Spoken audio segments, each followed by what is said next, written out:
You might remember this. This is my 2003 BMW 330i, and it has quite a few issues. A lot of them are just really minor things that add up to be pretty annoying. So today I'm going to try to address a whole bunch of those minor things, two of which I've already done. One of them is there was a flap of Alcantara hanging down, which I remedied with a quick little wrap of electrical tape. Quality repair right there. That'll Yep. Eventually I'm going to be recovering the steering wheel with a nice leather stitch-on cover, but that hasn't happened yet, and it goes over this existing absolutely trashed Alcantara, so there has to not be any like flaps dangling around or they'll show through the new material. So that's honestly probably just going to stay there even when it lives underneath the new leather wrap. But that's pretty low on the priority list. I just wanted to get rid of the nastiness that was that flap of Alcantara just brushing my hand when I go around the steering wheel. It was really bad. The other thing I did was these nifty LED side marker lights. I just looked at it. I am now blind. And yes, I know, the lights are animating in the wrong direction, and there's a very good reason for this. This exact part is common between the E46 and the E90, and I believe some generation of 5 Series. But on those cars, it's flipped upside down, so this would actually be going front to back on those cars, but on the E46, I guess that's not the case. I don't usually like blacked out indicators and whatnot, but the only options for this are either orange, which the base models have, and you don't want to look like a base model, or clear, which is what this had before, and I really hate clear things, and I hate it how much it stood out against the dark paint. If it was on a lighter color, maybe it'd be okay, but even though it's smoked, this is many times brighter than what was on there before, which was a wimpy little incandescent light and that chrome clear housing nonsense. This is really snazzy. Installation is pretty much the easiest thing ever. You just kind of pull, let's see, is it this direction? Yep. Just push that direction and lever it out, and just plugs in where the regular cable would go. Installation is the reverse of removal. Wow. Should have been its own video right there. Oh yeah, I totally forgot about the single felony forest tree. Let's yeah, out you come, buddy. Yep. Away it goes. Landed on the roof. This is an HVAC vent. It is in fairly good condition. The one in my car right now is not. So this is going to replace it. This actually has the slider for this side. Mine is missing. The problem with this was that these shutters here in the back, they're completely disintegrating. Like the rubber that seals them is just falling off. So these are going to go away, and I'm going to get some new donors from this set. Now this set's also got good sliders and stuff, but it's cracked right here where they all seem to crack. And actually this looks like it's been glued back together once before, but this has good shutters. So I'm going to try and remove these good shutters and put them in this side, and if I remember correctly, yep, okay. So all you do is bend the whole thing slightly like this and pull it out of the inside, and then over here, so this would be the side that we pinch and pull out, and this side has this gear going through it like that. So it kind of just requires a little bit of manhandling to get it out of there. So let's handle, man. That, luckily I have spares. So that's a good set. And let's get to this one. Spare parts. Let's see, little hole goes in that way, big hole goes in that way. Okay, so let's put that to off and close this so that when we put that on, I am confused. That is not closing all the way. They're clocked differently. This has an L on it. This has an R on it. Ha, that makes much more sense. Oh, I appear to have goofed somehow. This is a learning experience. There's not a whole lot of tutorials on how to rebuild these. Oh, I had it backwards. That way is closed. Oh my goodness. There we go. This has to be facing in a specific way because this is keyed. There's a smaller one and a larger one, and there's a corresponding smaller and larger prong on this gear piece here. That is good to go in the car. I also have a new HVAC control computer. The only issue is that the buttons are just a little sticky.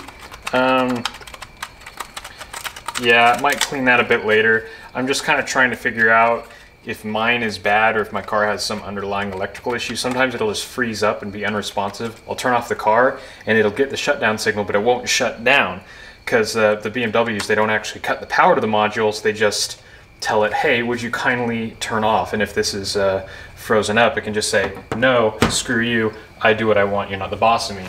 The other thing I've got, this new storage container. This one actually locks and unlocks. You can see the mechanism right here.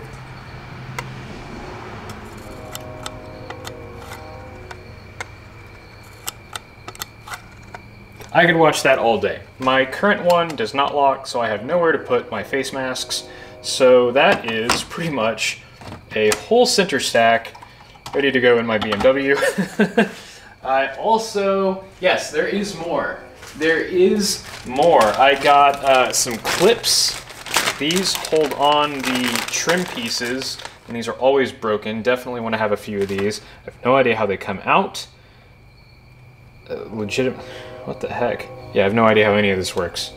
I'll take a look at the ones that pull out of the dash, and I guess I'll figure out how this goes in. So this will be a huge upgrade to my center stack in my car, and hopefully, if I remember correctly from the last time I dove into this dashboard, which was to install the Bluetooth module behind this garbage, I really hope I don't have to disturb that. The only two tools I should need is a screwdriver and this pry tool.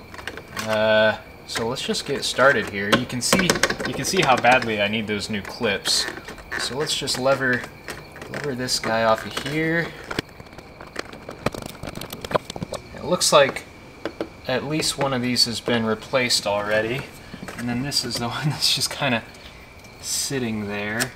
There's actually only one pin that holds this in, and it's this one, and it's just completely, you know, completely messed up. So like that, it goes in like that, and then I'll get this out of here off camera, and then this will fit right back into place and be held in all good like. This, yeah, see it. This thing's all nasty. It was hang on, removal, pretty simple. You can see how freaking messed up this is from the aux cable that was running through here. This thing just got absolutely trashed. But now that that's out,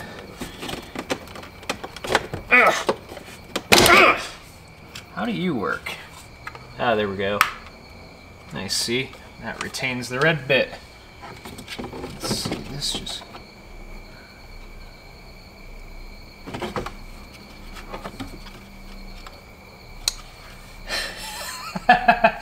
This is the donor one. I grabbed the wrong set. That is my good one all ready to go in, and hopefully I remember how this works. I think it's just push. Ah, ooh. Ooh, nice clicks. All right, now I gotta get this HVAC unit out somehow. There's absolutely nothing holding this in other than these retainers here. And I think with the right application of a pry tool, yep, don't even have to dig into the dash. These E46 interiors just kind of come apart. It's great. Old and broken, new, and hopefully less broken. Oh, the cam lock, that is great. Okay, smash that in there. Just like y'all should smash that like button. Yep. All right, and then this new guy.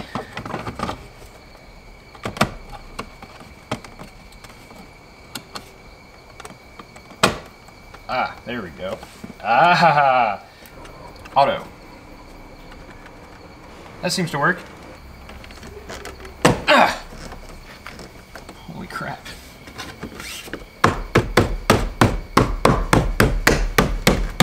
Moving on. Yep, it's doing the E46 thing. This is my shocked face. Yeah, so the nice thing about a black interior E46 is that underneath your failing black upholstery, there's more black upholstery and it looks fine. So for now, this is all coming off. I'll get this fixed properly later, but right now, good enough is, in fact, good enough.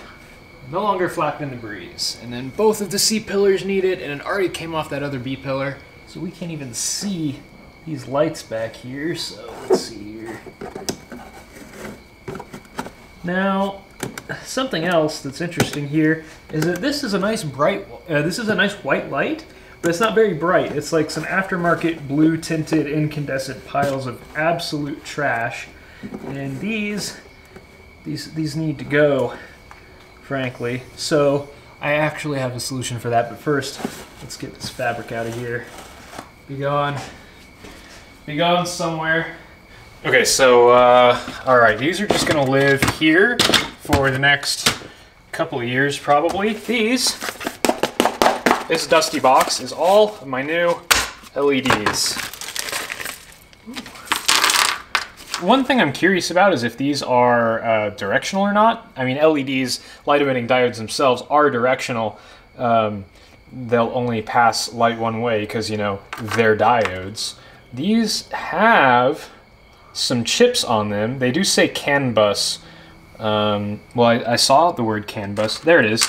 Yeah, see, like this one says CAN bus on it. So they're meant to go, they've got some sort of circuitry there, but I don't know if that includes a diode bridge so that they'll work either way. All right, let's get these put in. Not only are we going handheld right now, but also in the dark, and I'm filming backwards. You can see there, it might be a little hard to tell, but there is a pretty significant difference between the two. Yeah, that's a sad little nugget right there. Let's get it out. So to remove these C-pillar guys, first you sit on all the papers that are in your back seat, and then you make everyone nauseous by hand holding the camera. So I just looked up a picture of this piece, and it looks like the two clips for it are actually down here. So I think this is the better place to pry. I just did this on the other side, and I already forgot what I did.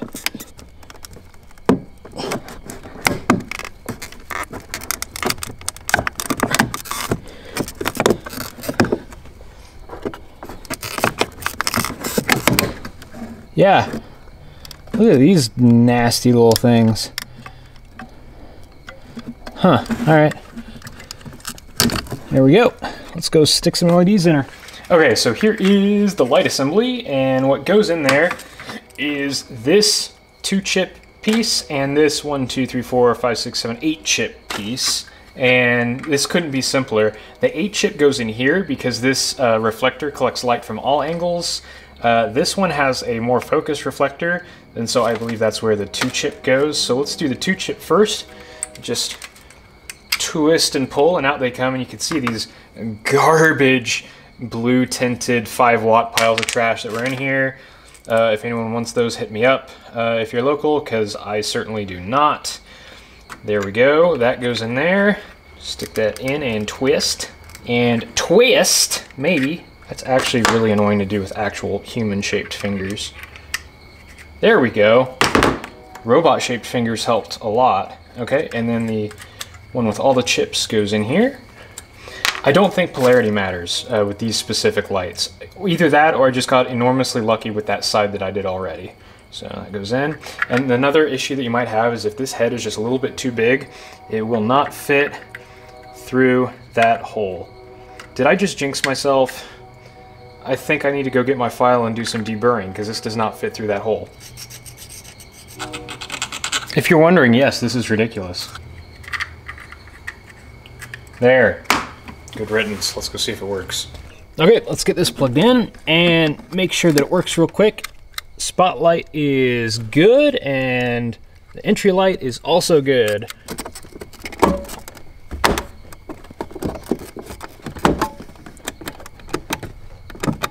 Nice. Okay, so I've noticed two interesting things. First of all, this should have 2 of these and it only has 1. That's kind of annoying. And second of all, these are backwards. This 2-chip one needs to be in the bigger chrome housing, and this 8-chip one needs to be in the spot lamp light, reading light thing.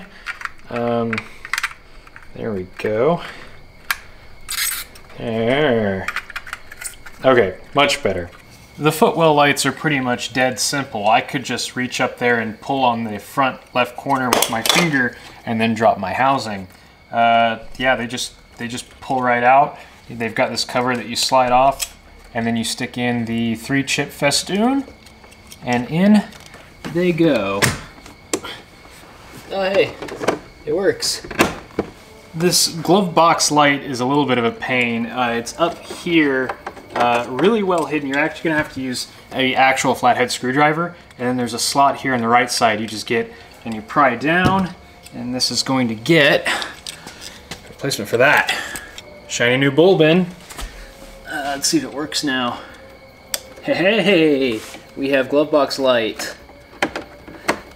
All of these were just burned out. Oh, that's fantastic. All right, let's go up. Back to the plastic pry tool with this one. Let's start with these. Oh, I don't even need a pry tool. It just come right out. Okay. All right, these are gonna get the 4-chip festoons. Put that in there. Let's make sure it actually works. Nice. Nice, really actually kind of obnoxiously bright. But hey, I can see myself, so that's pretty cool. The center here, I mean clearly, stop it. Clearly the other side's gonna be like that, so I'm not gonna show what the other side is, but here, we just stick our pry tool up in the rear edge and pry down.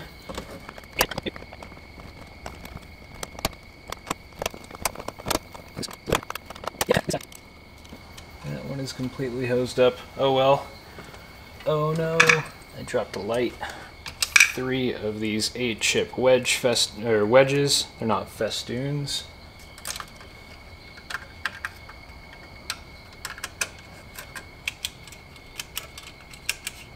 Oh, nice, very nice. Okay, there we go.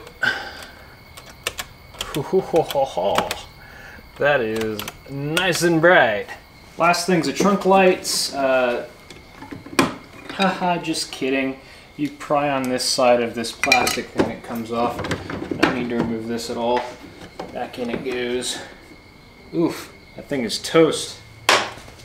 And this gets these super bright 1-chip ones. Oh yeah. Nice.